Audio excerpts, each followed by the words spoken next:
ဒီဇိုင်းရိုက်မဲ့လုပ်ငန်းရှင်တွေအတွက် Photoshop နဲ့ကျွန်တော်တို့အယောင်ခွဲပါမယ်အယောင်ခွဲမဲ့ဖိုင်ကိုဖွင့်လိုက်ပါတယ် resolution ကောင်းမှုရအတွက်ရည်သွေးကောင်းမှုရအတွက် image ကိုနှိပ်ပါတယ် image တွေက image size မှာကျွန်တော်တို့ဒီမှာ resolution ကို300ဖြစ်နေအောင်လုပ်ထားပါမယ်မဟုတ်ရင်300ရိုက်ထည့်ပေးပါ okay ပါပြီးရင်သူ့ကိုမုတ်ပြောင်းရပါမယ် image ကိုနှိပ်ပါတယ်မုတ်ကိုတစ်ချက်နှိပ်ပြီးတော့အောက်က CMYK ကိုရွေးလိုက်ပါတယ် CMYK ကိုရွေးလိုက်တဲ့အခါမှာအခုဒီမှာ plate ထဲက channel plate ပါတကယ်လို့ဒီ channel plate ဟာမရှိဘူးဆိုရင်တော့ကျွန်တော်တို့ဒီမှာ window ထဲကပါ window ထဲကဒီမှာ channel plate ကိုနှိပ်လိုက်ပါတယ်ဒီမှာဆိုရင်ကျွန်တော်မူလနဲ့ဒီမှာအယောင်က4ယောင်နဲ့5ခုဖြစ်နေပါပြီအဲဒီ channel plate ရဲ့ဒီဘက်ကအများလေးကိုနှိပ်လိုက်ပါတယ်နှိပ်ပြီးရင် split channel ပါဒီအခုအယောင်ခွဲလိုက်တာပါပဲဒါ split ရိုက်လိုက်တယ်လို့ခေါ်ကြပါတယ်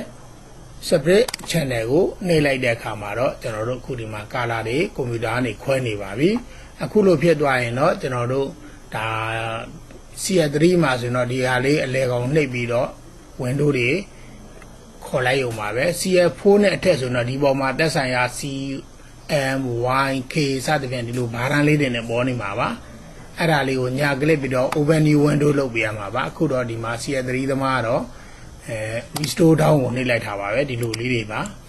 ခုနဟာကိုပြန်ပြောပြရင်တော့ဒီပေါ်မှာဒီလိုအယောင်လေးနဲ့လိုလေးစီးနေမှာပါခုန CR3 တို့4တို့5တို့ဒီအမြင်နေရတယ်ဒီပေါ်မှာ new window ဆိုပြီးတော့နှိပ်ပေးရမှာပါအခု CM ဒီမှာကဒါ K ပါဒါ black ပါဒါက Y က yellow ပါဒီကောင်က magenta အနီပါဒါကတော့ cyan ပါအပြာပါအခုအပြာကိုစပြီးတော့လုပ်ပါမယ်ကျွန်တော်တို့ဒီအပြာ channel ရှိနေတော့မှကျွန်တော်တို့image ကိုနှိပ်ပါတယ်ပြီးရင် mode ကိုနှိပ်ပါတယ် bitmap ကိုနှိပ်ပါတယ် bitmap ထဲမှာအခုကျွန်တော်တို့ဒီမှာ half tone screen ဖြစ်နေချိန်မှာ OK ကိုနှိပ်ပါတယ်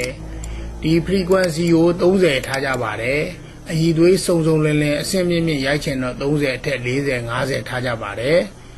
စာတန်းလေးပဲပါတဲ့ဒစိရိုက်တာမျိုးဆိုရင်တော့30အောက်လျှော့ပြီးတော့ထားကြပါတယ်angle ကိုတော့ဒစိရိုက်သမားများကသတ်မှတ်ထားကြတာကတော့ angle မှာအခုဆိုင်ရန်အတွက်အပြာရောင်အတွက်ကို15ထားကြပါတယ်ခင်ဗျာ15ထားပါတယ် shape ကိုတော့ဒီမှာ ellipse ဆိုတာအဝိုင်းမှာလုံးဝအဝိုင်းထားပါတယ်ဒီသုံးခုထဲမှာဒီ angle တစ်ခုပဲလူအမြင်ရောင်ပြောင်းဖို့ရအတွက် angle ပြောင်းပေးရမှာဖြစ်ပါတယ်ကျန်တဲ့ဟာတွေကနောက်ဟာတွေမှာမပြောင်းရပါဘူး okay နှိပ်ပါတယ်ပြီးရင်ကျွန်တော်တို့ဒီ image mode ကို gray scale ပြန်ပြီးတော့ okay နှိပ်ပေးရပါတယ်ဒါဆိုရင်တော့ကျွန်တော်တို့အခုအလုပ်မရှိဘူးဒီတစ်ခုပဲရိုက်တော့မယ်ဆိုတော့အခုဒီနေရာမှာဒါလေးကိုတစ်ချက်ရွေးပြီးတော့ control ပြီးနှိပ်ပြီးတော့ဆက်ရိုက်လို့ရပါပြီပြီးရင်ကျွန်တော်တို့ဒီမှာ magenta ပါ magenta ကိုတစ်ချက်နှိပ်လိုက်ပါတယ် image mode ကျွန်တော်တို့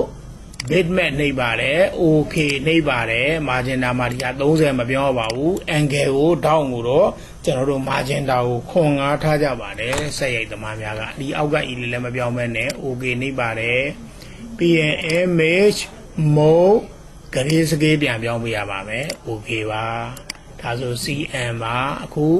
ကျွန်တော်တို့ Y လှည့်ပါ yellow ပါ yellow ပေါ်ကိုတစ်ချက်နှိပ်ရွေးထားပါမယ်ဒါလက်လွန်သွားရင်လို့ဖြစ်ပါတယ်ပြီးရင် image mode bitmap ပါ okay ပါပြီးရင်ကျွန်တော်တို့အခု Y ရဲ့တုံးကတော့0ပါ angle ကို0သတ်မှတ်ပြီး okay နှိပ်ပါတယ် image mode grayscale okay ပြန်ထားပြရမယ်နောက်ဆုံးကတော့ black ပါအနက်ရောင်အတွက်သတ်မှတ်ပါမယ် image mode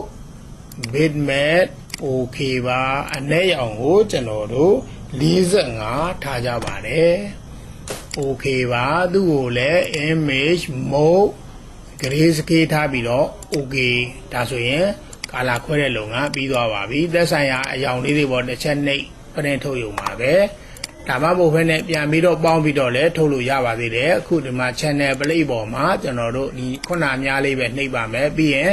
march channel ကိုနှိပ်ပါတယ် channel တွေကိုပေါင်းစည်းတာပါဒီမုတ်ထဲမှာအရေးကြီးဆုံးကဒီမုတ်ထဲမှာကျွန်တော်တို့ CMYK ပြန်လဲပေးရပါမယ်ဒီမှာဖိုးဖြစ်နေရပါမယ်ဖိုးကလာမှုပါ okay ကိုနှိပ်လိုက်ရင်တော့ဒီမှာသူပြနေပါပြီအယောင်လေးတွေနဲ့ဖိုင်နာမယ်လေးတွေတူပါပဲသူပြနေပါတယ် okay ကျွန်တော်တို့နှိပ်လိုက်ပါတယ်ဒါကျွန်တော်တို့နှိပ်ရမယ်ပုံမှာ ဒီမှာကျွန်တော်တို့အခုအပြာရောင်ရိုက်မယ်ဆိုရင်အပြာရောင်မဟုတ်တစ်ချက်နှိပ်ပရင်တာနဲ့ကုန်ထိုးပြီးနှိပ်အောင်ပါပဲအနီရောင်ဒါနှိပ်ပါမှာဝါရောင်ရိုက်ရင်ဒီရွေးနှိပ်ရမှာပါအနဲ့ရောင်ကိုဒီပေါ်ရွေးပြီးတော့နှိပ်လိုက်ရင်တော့အလုပ်ဖြစ်ပါပြီဒါဆက်ရိုက်သမားများအတွက်ပါကာလာခွန်းကြီးလေးပါ